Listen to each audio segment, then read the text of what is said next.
একে একে শেষ করেছি, সবার দেখা হইল শেষ, দেখতে দেখতে গোল্লায় গেল আমার। কেউ দিল না, সবাই নিল, আমরা যে কলুর বলদ, সারা বছর নেয় না খবর, নির্বাচনে খুব দরদ। কেউ দিল না, সবাই নিল, আমরা যে কলুর বলদ, সারা বছর নেয় না খবর, নির্বাচনে খুব দরদ। নির্বাচনের আগে নেতায় ধরে কত রকম বেশ, নির্বাচনের আগে নেতায় ধরে কত রকম বেশ, দেখতে দেখতে গোল্লায় গেল, দেখতে দেখতে গোল্লায় গেল। একে একে শেষ করেছি, সবার দেখা হইল শেষ, দেখতে দেখতে গোল্লায় গেল আমার সোনার বাংলাদেশ, দেখতে দেখতে গোল্লায় গেল। দেখার আর দরকার অনেক দেখছি, স্বাধীনতার পর থেকে 50 বছরের উপরে আমরা দেখছি। এবার একটাবার আপনারা একটু দেখেন, কথা কয় না, আমরা তো অনেক দেখলাম, এবার আপনাদের দেখা উচিত। কি বলেন, ঠিক না? ওলামা একরামদের কাছে দেশ দিয়ে একটু দেখেন যে পারে কিনা, টুপিওয়ালা দাড়িওয়ালা আল্লাহওয়ালা ইমানদারদের কাছে দেশ দিয়ে দেখেন একটু পারে কিনা। ইনশাআল্লাহ এদেশে যদি ইসলামী আইন আসতো, যারা ওপারে চলে গিয়েছে একজনও হাত পা নিয়ে যেতে পারতো না, এবং যারা আসবে এরাও কখনো ভয় করতো না যে সরকার 5 কোটি দিলে 3 কোটি মারা লাগবে, এই আশা করতে পারতো না। কেন? ইসলামের আইন হলো কেউ যদি চুরি করে হাত হাত। সুতরাং শান্তি পেতে গেলে ইসলাম ছাড়া কোনো গতি। আল্লাহ ইসলামের দেশ দান করুক। ভাইরা আমার, আমি যেটা বলছিলাম, এই দুনিয়াতে মানুষ তার নেতাকে যতটুকু ফলো করে, পীরকে যতটুকু ফলো করে, মা বাবাকে যতটুকু মানে, এতটুকুনের অর্ধেক যদি আমার আল্লাহকে মানতো, মানুষ জান্নাতি হয়ে যেত। মানে তো নাই, বরঞ্চ এই কথা বলে যে আমার গুনাহ নাই। অধিকাংশ মানুষ গুনাহ করার পরে তার ইহসাস হয় না, চিন্তাও করে না যে মাফ চাইতে হবে। যার চিন্তা নয় তার তাওবা নসিব হয় না, আর যার চিন্তা আছে একদিন না একদিন তাওবা নসিব হয়। অথচ হযরত ওমর ফারুক নিজে পেরেশানিতে পড়ে গেছেন যে আমার নামটা কি মুমিনের খাতায় নাকি মুনাফিকের খাতায়। ওমর রাদিয়াল্লাহু তাআলা ভাবতেন মাঝে মাঝে, যার কারণে হযরত হুযায়ফা ইবনুল ইয়ামানের কাছে আল্লাহ রাসূল সাল্লাল্লাহু আলাইহি ওয়াসাল্লাম কে কি মুনাফিক, এই লিস্টটি হুযায়ফার কাছে ছিল। সমস্ত মুনাফিকের লিস্টটি ছিল হুযায়ফার কাছে। তো হযরত আমিরুল মুমিনিন একদিন হুযায়ফা ইবনুল ইয়ামানের কাছে জিজ্ঞাসা করলেন, হে হুযায়ফা, দেখো তো আমি ওমরের নামটাও তোমার লিস্টের খাতায় আছে কিনা, তোমার খাতায় যে লিস্টটি আছে এই জায়গায় আমি ওমরের নামটা আছে কিনা দেখো। ইসলামের দ্বিতীয় খলিফা, যার ব্যাপারে রাসূল সাল্লাল্লাহু আলাইহি ওয়াসাল্লাম বলেছেন আমার পরে যদি কোনো নবী আসতো সে হয়তো কে, এই ওমর বলতেছেন, দেখো আমার নামটা ওখানে আছে কিনা। হুযায়ফা ডাক দিয়া বলেন, আমিরুল মুমিনিন, আল্লাহ রাসূল সাল্লাল্লাহু আলাইহি ওয়াসাল্লামের তরফ থেকে নিষেধ, কার নাম কোন জায়গায় বলা যাবে না। আমিরুল মুমিনিন কিচ্ছু বলেন না, সোজা সোজি বাসার মধ্যে চলে যায়। একদিন, 2 দিন, 3 দিন হয়ে গেল, চোখের মধ্যে ঘুম আসে না।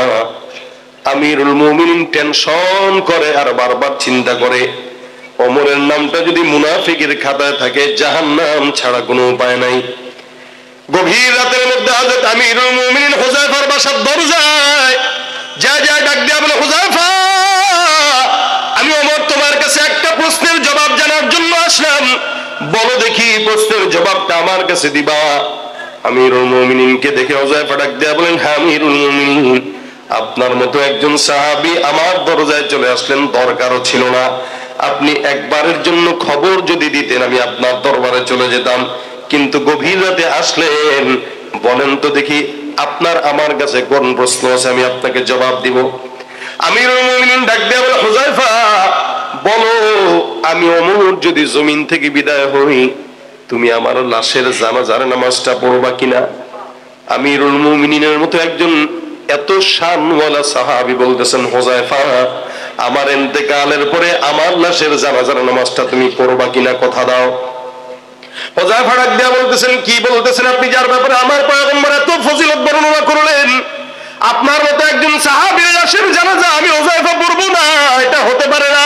হে আমিরুল মুমিনিন, আপনি মনে রাখবেন আপনার লাশের জানাজা আল্লাহ পাক যদি আমাকে হায়াতের মধ্যে বাঁচান, আমি অবশ্যই অবশ্যই অবশ্যই আল্লাহর কসম আপনার লাশের জানাজা পড়ে সৌভাগ্যবান হব। আমিরুল মুমিনিন এবার আল্লাহর কাছে ডাক দেয়া বলে, আল্লাহ আলহামদুলিল্লাহ, আপনার জন্য শুকরিয়া, কৃতজ্ঞতা আপনার প্রতি রব। আমার প্রশ্নের জবাব হয়ে গেছে। হুযায়ফা ডাক দেয়া বলে, হুজুর বুঝলাম না, প্রশ্ন করার আগে আপনার হাল হচ্ছিল একরকম, এখন আরেক রকম। কি কারণে আপনি গভীর রাতে আমার কাছে প্রশ্ন করার জন্য আসলেন? ওমর ডাক দেয়া বলে, হে হুযায়ফা, আমি জানি পয়গম্বরের তোমার কাছে লিস্ট দিয়েছেন কে কে মুনাফিক, কে কে ঈমানদার। তুমি সেদিন আমার কাছে আমার নামটা মুনাফিকের খাতায় আছে কিনা এটা বলো নাই। আজকে আমি তোমার কাছে জিজ্ঞাসা করতে আসলাম, আমার নামটা কি মুমিনের খাতায় নাকি মুনাফিকের খাতায়? আমি জানি তুমি হুযায়ফা সব যতগুলো মুনাফিক আছে একটারও লাশের জানাজা তুমি আদায় করো না।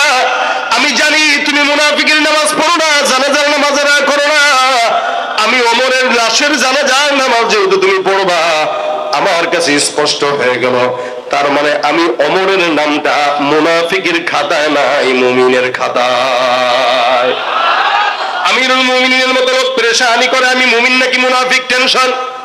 এ ভাইরা, আর আমরা বলি আমাদের গুনাহ নাই, অথচ আল্লাহ পাক রব্বুল আলামিন নবীদেরকে মাসুম বানাইলেন। নবীরা নিষ্পাপ, সাহাবীরা নিষ্পাপ, নবীদেরকে আল্লাহ পাক রব্বুল আলামিন মাসুম বানাইলেন। সাহাবা আজমাইনদের যদিও কিছু ভুল হয়ে গেছে, আল্লাহ ওগুলো মাফ করে দিয়েছেন। যার কারণে আমার আল্লাহ বলেন, রাদিয়াল্লাহু আনহুম ওয়া রাদু আন, তারাও খুশি আমরাও খুশি। তার মানে যাদেরকে আল্লাহ পাক রব্বুল আলামিন সন্তুষ্টির কথা বলে দিয়েছেন, প্রত্যেকটা সাহাবীকে দুনিয়ার জমিনে থাকতেই জান্নাতের সনদ দিয়েছেন। সুবহানাল্লাহ। তার মানে নবীরা কি বলেন বলেন, সাহাবা একরাম কি? রাসূল সাল্লাল্লাহু আলাইহি ওয়াসাল্লাম বলেন, যারা তাবেঈ আমার সাহাবীকে যারা দেখেছে আল্লাহ পাক রব্বুল আলামিন তাদেরকেও ক্ষমা করে দিবেন। এই তিন জামানার মানুষগুলো আল্লাহ পাক রব্বুল আলামিনের দয়া মাফ পেয়ে যাবেন। কিন্তু ওখান থেকে নিয়ে এখনো পর্যন্ত যত মানুষ জমিনে আসবে আর যাবে, ওই মানুষগুলাই আল্লাহর তত নিকটে যারা অতীতে গত হয়ে গেছে। এই কারণে আমার আল্লাহ পাক ডাক দেয়া বলেন, ওয়াস-সাবিকুন আস-সাবিকুন উলাইকাল মুকাররাবুন ফি জান্নাতিন নাঈম সুল্লাতুম মিনাল আউওয়ালিন ওয়া কালিলুম মিনাল আখিরিন। অতীতে যতগুলো মানুষ চলে গেছে সবগুলো মানুষ, যদিও আমরা 2024 সালে এই বাংলাদেশের মধ্যে বসবাস করছি, কিন্তু মনে রাখবেন আমাদের এই দেশের কিছু কিছু মানুষ আমাদের আকাবির বুজুর্গানে দিনদেরকে গালি দিয়া বলে তারা নাকি ইসলাম বুঝে নাই। মনে রাখবেন তার কথা অনুযায়ী আমাদের আকাবির বুজুর্গানে দিনরা যদি ইসলাম নাও বুঝে আপনার কথা মতো, তারা আল্লাহর জান্নাত বুঝে জান্নাতে চলে গেছে, আর আমরা বেশি বুঝার কারণে জাহান্নামী হয়ে তারপরে মারা যাই, ঠিক কিনা? এই জন্য আল্লাহ বলেন, যাতা জামানা যত পিছনে মানুষ তত আল্লাহর জান্নাতের নিকটে। জামানা যত পিছনে, আজকে থেকে 100 বছর আগে যেই বান্দাটা জন্মগ্রহণ করলো, ওই বান্দাটা আমার থেকে 100 বছর হলো রাসূলের নিকটে, তার মানে জান্নাতের নিকটে। যেই ব্যক্তিটা আজ থেকে 500 বছর আগে জমিনে আসছে, ওই বান্দাটা আমার পয়গম্বরের 500 বছরের নিকটে, আমার থেকে 500 বছর আগায়া। অর্থাৎ আজকের সন্তানটাও আগামী কালের সন্তান থেকে একদিন হলো রাসূলের নিকটে। আবার 10 বছর পরের সন্তানটা আজকের সন্তান থেকে, নবীর থেকে 10 বছর পিছায়া। এই কারণে জামানা যত পিছনে মানুষ তত জান্নাতের নিকটে, জামানা যত সামনে মানুষ তত জাহান্নামের নিকটে। চিন্তা করে দেখেন তো, আজ থেকে 30-40 বছর আগের, 50 বছর আগের কথা যদি বলি, আমাদের এলাকায় আমরা আমাদের মাদেরকে দেখতাম, খালাদেরকে দেখতাম, রাস্তাঘাটে গ্রামগঞ্জে দেখতাম, যখন নাকি কোনো মুরব্বী মহিলা রাস্তা দিয়ে হাঁটতো, পরপুরুষ দেখার সাথে সাথে ঘন্টাটা দিয়ে কোনো বিল্ডিং এর আড়ালে যায় লুকায় যাইত। কি এখনো আছে এটা? একদম নাই বললেই চলে। দুই একটা দেখা যায়, যারা করে ওরাও দেখবেন বয়স তার 80 অথবা 70। এক সময় দেখতাম যখন নাকি মানুষ আসতো সামনে, আমাদের মা বোনেরা গাছের আড়ালে লুকাইতো, মসজিদে লুকাইতো, পুকুর পাড়ে লুকাইতো, কোনোভাবে যেন কোনো পরপুরুষ না দেখে। এমনকি নিজের জামা পর্যন্ত উঠানের মধ্যে নাড়তে দিত না, যাতে কোনো পরপুরুষ আমাদেরকে না দেখে। আমরা সব নবীর উম্মতের পিছনে, তোমরা আগে আগে জান্নাতে ঢুকবা, জান্নাতে সবার আগে আমার উম্মতটা ঢুকবে, তারপরে সব নবীর উম্মতটা সিরিয়ালে ঢুকবে। যাবে কারা? কয় না। আমরা কইতে কষ্ট হয়। বলেন কারা যাবে? আমরা জান্নাতে যাব না তো যাবে কে? যারা রাত 12টা পর্যন্ত আল্লাহর দ্বীনের বয়ানের জন্য বসে থাকে, তারা যাবে না তো কারা যাবে? আল্লাহ পাক আখিরি নবীর উম্মতকে আগে জান্নাতে দিবেন, তারপর অন্যদের সিরিয়াল হবে।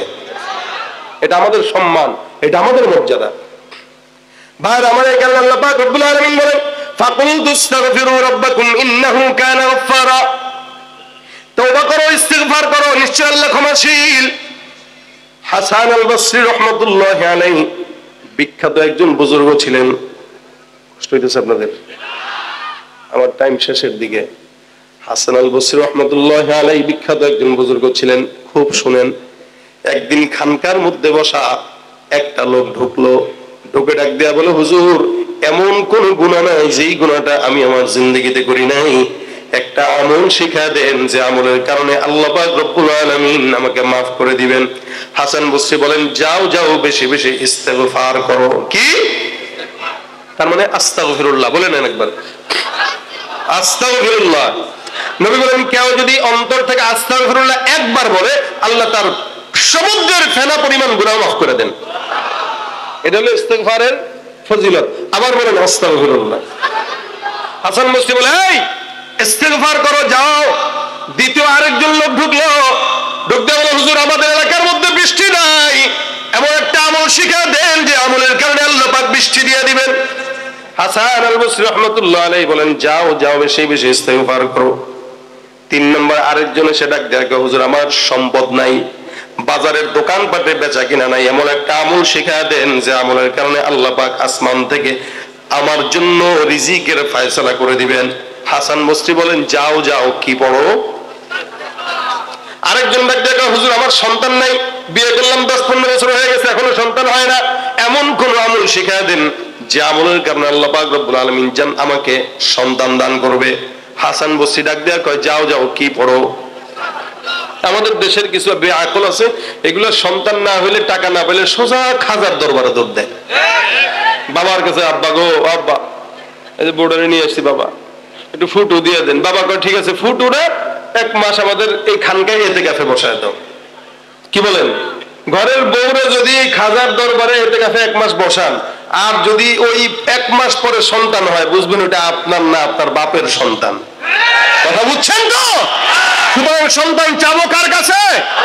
পীরগিরিয়ার মাজার পূজা চলছে দেশটা জুড়িয়া, শিরকি আর ভণ্ডামিতে দেশটা গেছে ভরিয়া।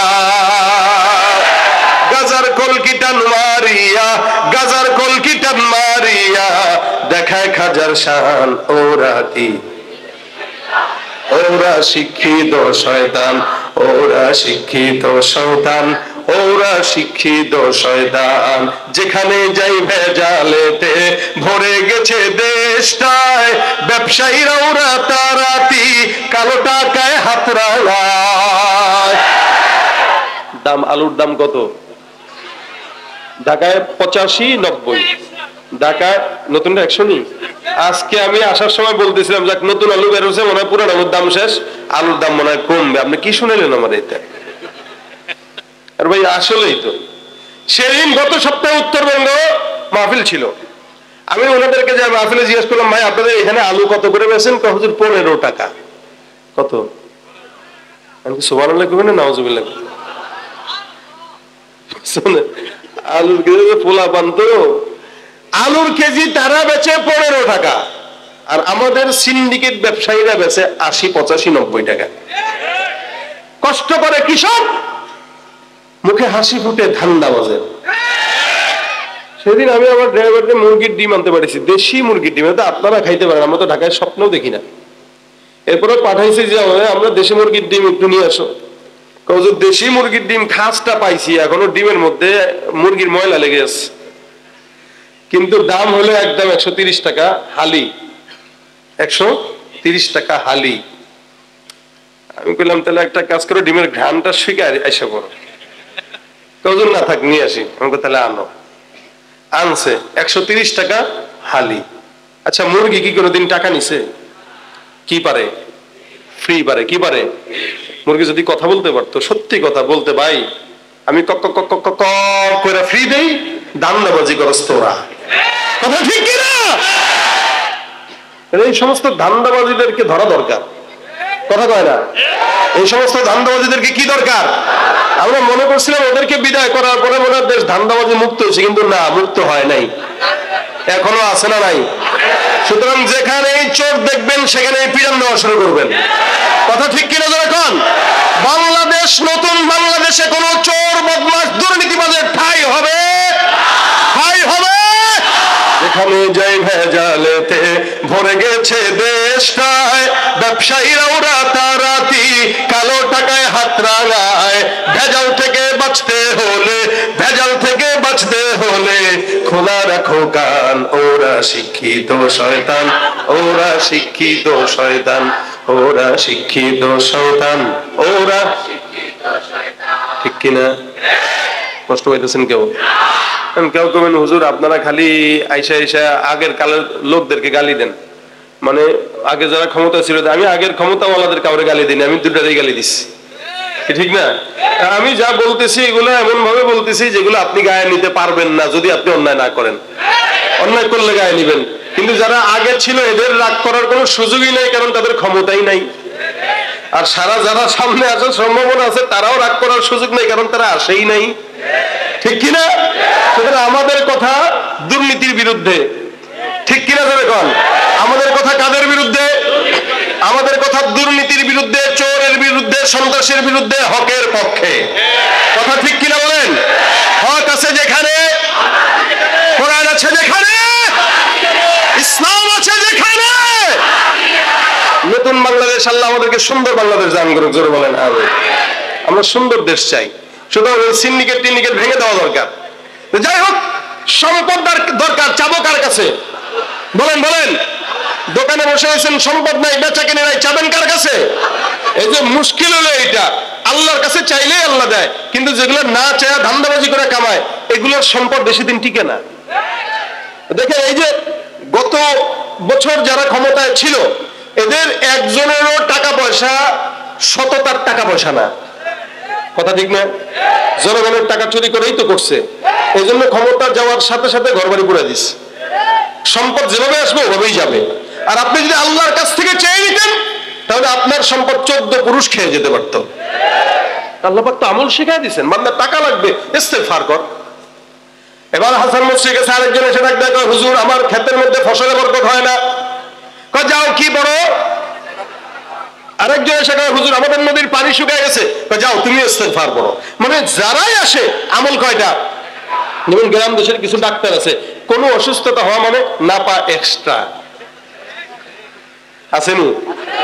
এদের জ্বর হয়েছে ভাই নাপা এক্সট্রা, ঠান্ডা লাগছে নাপা এক্সট্রা, গলা ভাঙছে নাপা এক্সট্রা, পারলে আমারও দেয়, মানে নাপা এক্সট্রা দিয়ে সব সারে। হাসান আল বসরির এই সমস্ত কার্যক্রমে তার কিছু মুরিদ দেখা, হুজুর বুঝলাম না, আপনারা তো বহুত বড় বুজুর্গ আলেম মনে করছি, আমল যে একটা দিয়ে চালায় দেন সব, নাকি আর কোনো পারেন না নাকি?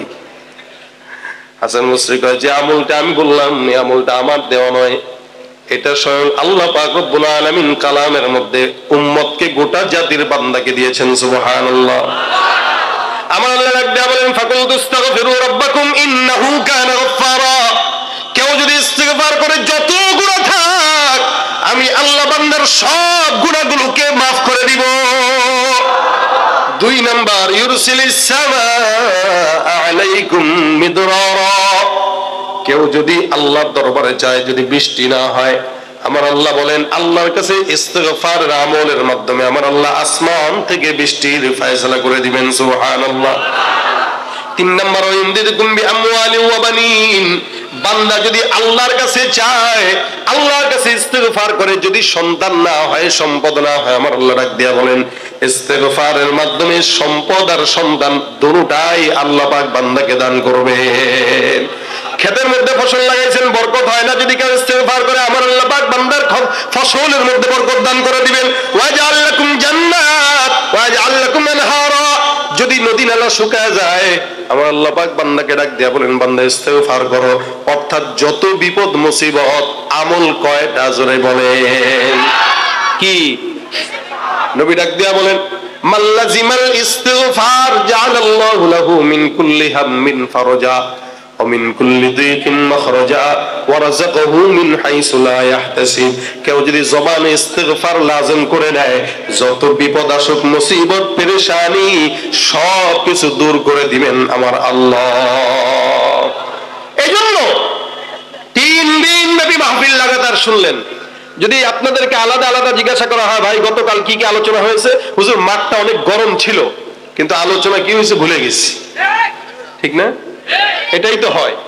আগের দিন কি করেছে মনে নাই, মাথার থেকে সরে গেছে। আজকে কি করছে এটাও মনে নাই, কিন্তু গজলগুলো সুন্দর হয়েছে।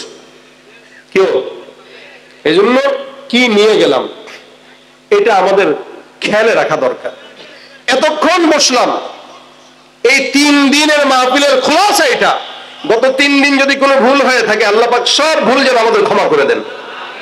এই জন্য আজকে বাসা পর্যন্ত যারা যাব, প্রত্যেকে একটা আমল নিয়ে যাব, আস্তাগফিরুল্লাহ। কি বলেন? আবার বলেন। বিপদে পড়ছি আস্তাগফিরুল্লাহ, মুসিবতে আছি আস্তাগফিরুল্লাহ, ঝামেলায় পড়লাম আস্তাগফিরুল্লাহ, জেহেন দুর্বল আস্তাগফিরুল্লাহ, টাকা নাই ব্যবসায় বসে বসে আস্তাগফিরুল্লাহ, দোকানপাটে যাচ্ছি আস্তাগফিরুল্লাহ, হুন্ডা চালাচ্ছি আস্তাগফিরুল্লাহ, বিবিকে বলবেন রান্নাবাড়ি করার সময় বলবো আস্তাগফিরুল্লাহ। যেই হালতে যে যখন থাকেন, প্রত্যেকটা হালতে বলেন, জোরে বলেন। রাসূল বলেন, আমি নবী হওয়ার পরে প্রতিদিন 100 বার পড়তাম। কয়বার? নবীজি প্রত্যেক দিন 100 বার পড়তেন। আমাদের তো ভাই 1 কোটি বার পড়া দরকার। আমাদের গুনাহ রাসূলের চেয়ে কম। হ্যাঁ, নবী সাল্লাল্লাহু আলাইহি ওয়াসাল্লাম যদি নিষ্পাপ মাসুম হওয়ার পরেও 100 বার পড়ে, আপনার আমার তো 1 কোটি বার পড়া দরকার ছিল, কিন্তু আমরা 1 কোটি বারকে একবারও পড়ি না। সেই ক্ষেত্রে আজকে থেকে নিয়ত করেন প্রত্যেক দিন কম আজ কম নবীর সাথে যেন মিলে যায় 100 বার করে পড়বো।